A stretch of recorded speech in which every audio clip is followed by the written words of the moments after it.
El papel del comercio. Pese a que la economía estadounidense es la que tiene una mayor producción en el mundo, tanto Alemania como China exportan más cantidad de mercaderías. El simple tamaño de la economía estadounidense hace que se puedan crear economías de escala internamente y que la producción resultante sea consumida internamente sin tener que recurrir a mercados externos, a diferencia de países más pequeños, que no pueden producir a un nivel en el que aprovechen al máximo las economías de escala a menos que vendan gran parte, o incluso la mayoría, de su producción en otros países.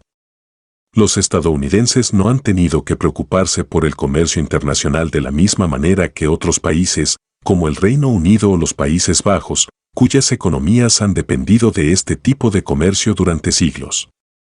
Aún así, el comercio estadounidense en el exterior se ha incrementado en años recientes, no solo de forma absoluta sino también como un porcentaje de la economía de Estados Unidos.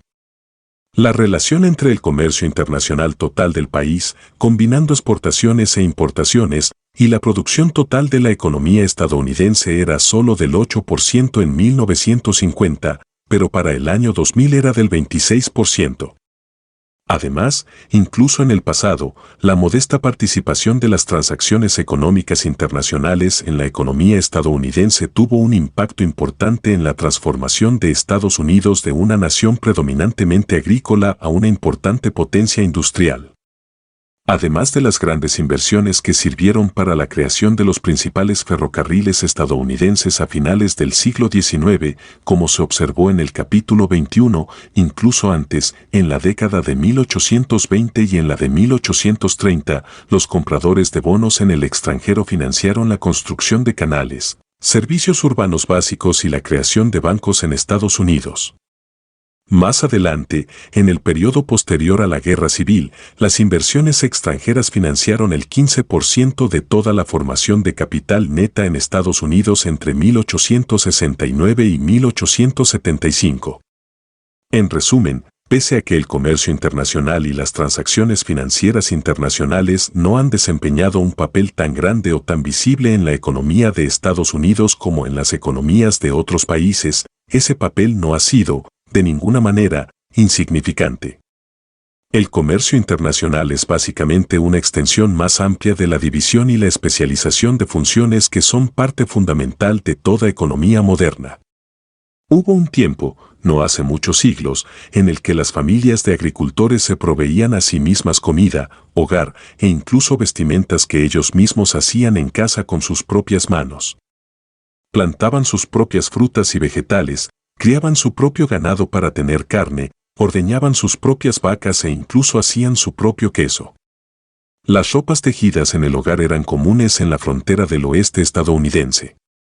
Es posible alcanzar un sorprendente nivel de autosuficiencia, incluso si se trata de una familia, pero este hecho nos lleva a plantearnos una pregunta importante: ¿por qué esta forma de hacer las cosas desapareció?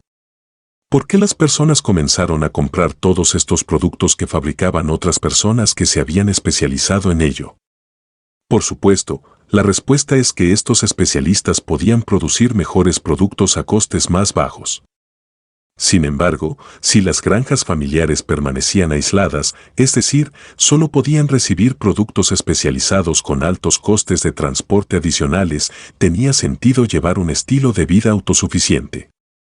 No obstante, una vez que el sistema de transporte pudo llevar al agricultor de trigo varios productos de consumo a precios asequibles, y por otra parte pudo llevar sus propios productos al mercado a un coste más bajo, resultó mucho más atractivo para la familia emplear su propio tiempo en producir más trigo, en lugar de fabricar ropa u otras actividades, ya que podían comprar todo lo que necesitasen con lo que ganaban de la venta de trigo y aún así quedarse con un excedente. Independientemente de cuáles hayan sido las circunstancias, el tiempo de la familia era un recurso escaso que tenía usos alternativos, en este caso producir trigo o confeccionar ropa. Todo depende de si el tiempo y el esfuerzo necesarios para confeccionar su propia ropa era igual de productivo que el mismo tiempo y esfuerzo dedicado al cultivo de trigo para la venta. El mismo principio se aplica no solo a las ropas, sino también a otros productos, e independientemente de si estos se producían dentro de las mismas fronteras o al otro lado del mundo. Estas son las bases del comercio internacional. Aunque este muchas veces se describe como comercio entre naciones, es, de hecho, comercio entre individuos. Cada persona decide si lo que compró vale la pena en comparación con otras opciones disponibles. Cada francés, por ejemplo, decide por su cuenta si quiere ver una película hecha en Hollywood, y cada persona en Singapur decide por sí sola si compra una cámara hecha en Alemania o en Japón.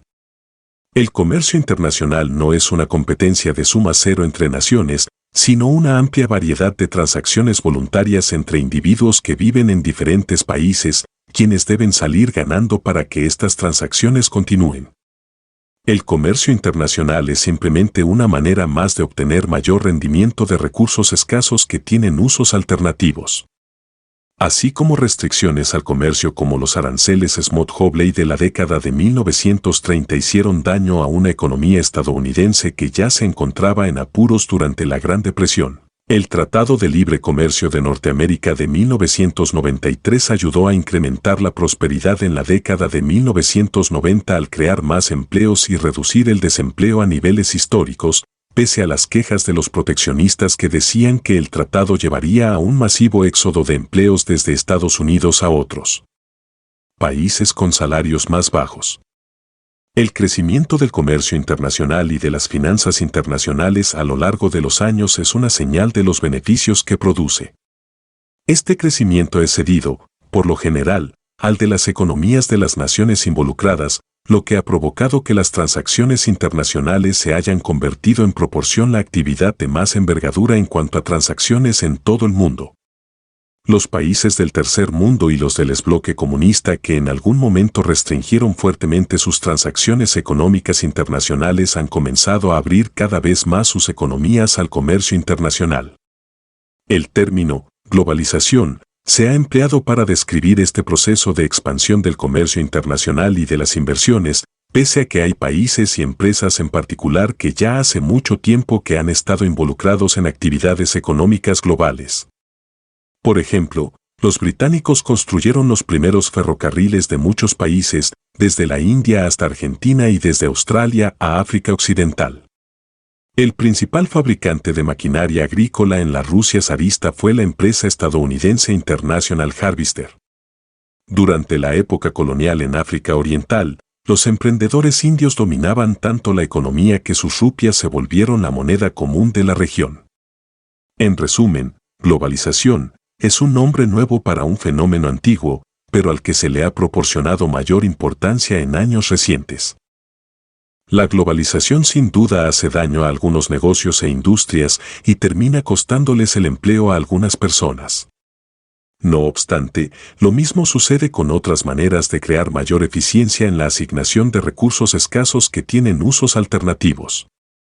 Aquellos que se oponen al libre comercio tratan de describirlo como algo dañino para la sociedad en su conjunto y tratan de apelar a un sentimiento de nosotros contra ellos, como si los otros países estuviesen de alguna manera empeorando la situación de los estadounidenses al venderles cosas que ellos quieren comprar. Al igual que cualquier otra cosa que permite que los bienes y servicios sean producidos con mejor calidad o a un menor coste, el comercio internacional beneficia a los consumidores al mismo tiempo que reduce los beneficios y los empleos entre aquellos que producen productos más costosos o obsoletos. Proteger a los productores menos eficientes no tiene sentido ni a nivel doméstico ni a nivel internacional. Independientemente de cuántos trabajos se puedan salvar, estos de ninguna manera representan trabajos netos que han sido salvados en la economía en su conjunto, sino que simplemente representan la protección de algunos trabajos a costa de otros, al mismo tiempo que se sacrifica a los consumidores.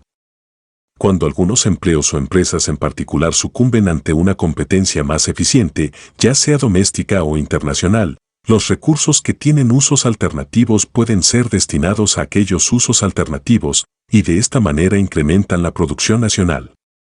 De igual manera, prevenir este tipo de intercambio salva relativamente muy pocos empleos a costes muy altos por empleo, como en el caso de los países de la Unión Europea, o salva empleos en una industria, pero hace que se pierdan otros tantos en otras industrias, como es el caso de los aranceles sobre el acero en Estados Unidos. Los aranceles estadounidenses no son, de ninguna manera, únicos por sí mismos o en su magnitud. Como la revista The Economist apuntó, los aranceles en la India siguen siendo mucho más altos que los de Estados Unidos. El impuesto promedio a la importación a otros miembros de la Organización Mundial del Comercio estaba por encima del 18% en 2005, en comparación con el promedio estadounidense, de menos del 4%. No obstante, según otras formas de medir la integración global, la economía de la India es mucho más abierta que la de Estados Unidos. Sus exportaciones e importaciones llegaron a representar casi un 50% de su PIB en 2006. Las de Estados Unidos eran de solo un 28%. El comercio internacional es una forma de compartir las ventajas que unos países tienen en la producción de ciertos productos. Junto con las inversiones internacionales, el comercio internacional también es una forma de compartir la tecnología y los avances tecnológicos logrados en otros países, al igual que algunos productos agrícolas que se trasplantan de una parte del mundo a otra, como es el caso del caucho, que se llevó hasta Malasia, y el cacao, que se llevó a Ghana, lugares en los que se convirtieron en los mayores productores mundial de sus respectivos productos trasplantados. Tal vez los trasplantes internacionales más importantes hayan sido los de seres humanos. La gran mayoría de las poblaciones del hemisferio occidental son descendientes de personas que fueron trasplantadas, sobre todo desde Europa, aunque también desde Asia y África. Con ellos llegaron cambios generalizados en la tecnología existente en el hemisferio, al igual que cambios en la política y otras ideas. Esta transferencia de capital humano continuó durante siglos hasta nuestros días. El censo de Estados Unidos de 1990 reveló que había más de 2,5 millones de personas con un alto nivel de educación provenientes de países del tercer mundo, sin contar estudiantes.